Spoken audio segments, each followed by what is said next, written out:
Hi guys. I'm going to do something a wee bit different with this one.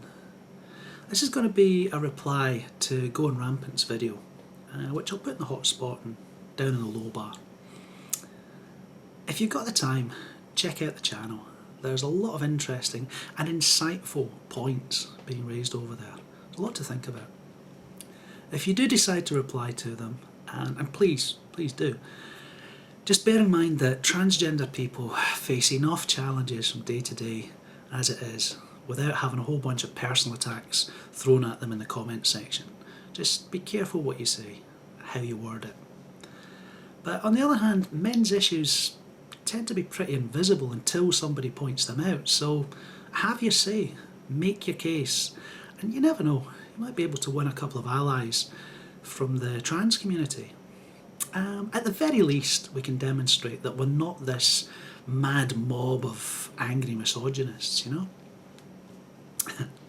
And if you've made the effort to go over there, try throwing a few likes at GoingRampant's lightsaber, get it into the green, and it might encourage a few more videos like this one.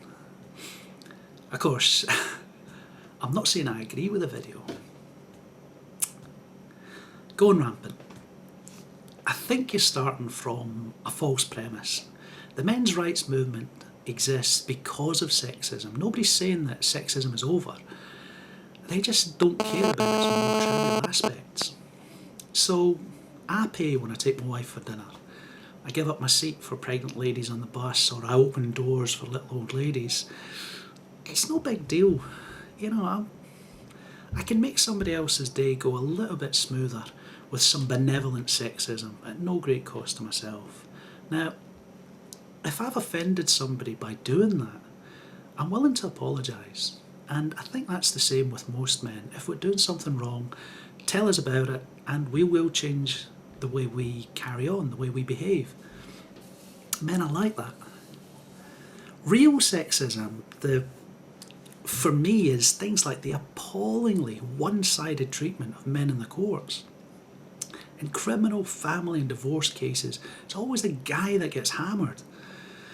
Real sexism is the way that men bear the brunt, the vastly greater share of industrial and military fatalities and serious injuries. Real sexism is the tiny amount that's spent on health for men when men are 49% of the population. Real sexism is the way that our education system is failing our young men. But all the initiatives being pushed forward are to improve our young women's education. Real sexism is this 24/7 media assault on all aspects of masculinity. Yeah, attacks on male genitalia are a staple of children's comedy. Fucking hilarious. Male strength is trivialised in our action programmes. You get 200-pound guys beaten up regularly by pint-sized females who aren't even breaking sweat. And you get male roles like father and husband that are either going to be the butt of a comedy or they're going to get completely marginalised in the drama scripts. But the worst part is, real sexism is the almost complete absence of any kind of protection for abused men. It's got a cost. Real sexism results in higher suicide rates, poorer health, and increased mortality in the male population.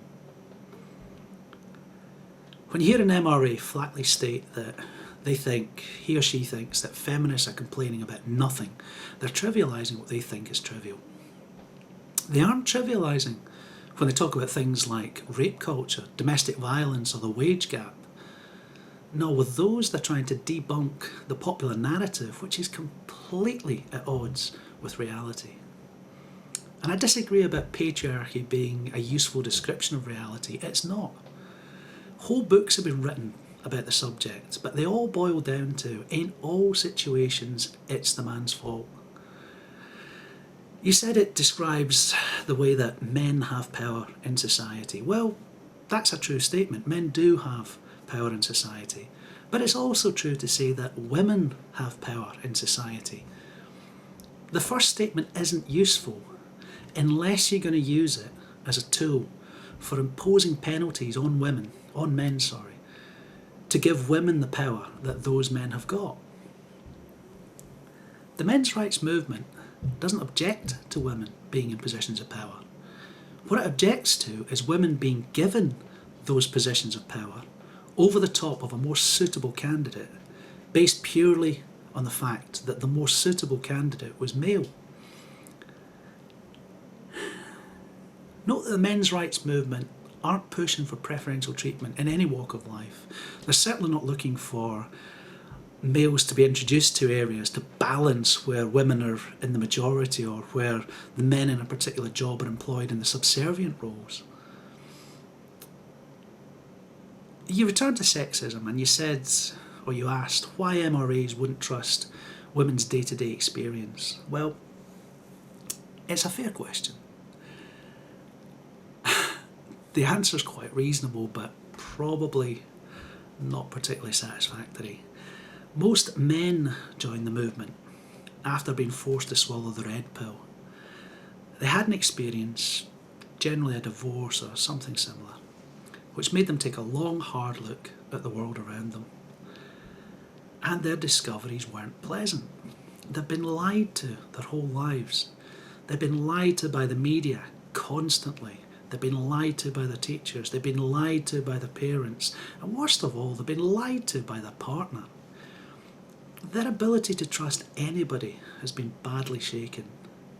Now, I don't think it's reasonable to expect them to accept blindly, on faith, an assertion from a person that they're already suspicious of, that some factor that they consider trivial is oppressing the person making the claim. That's not quite the same as saying that the factor doesn't exist though, which is exactly what the feminists say about every men's rights issue. My parting shot is going to be some friendly advice for you.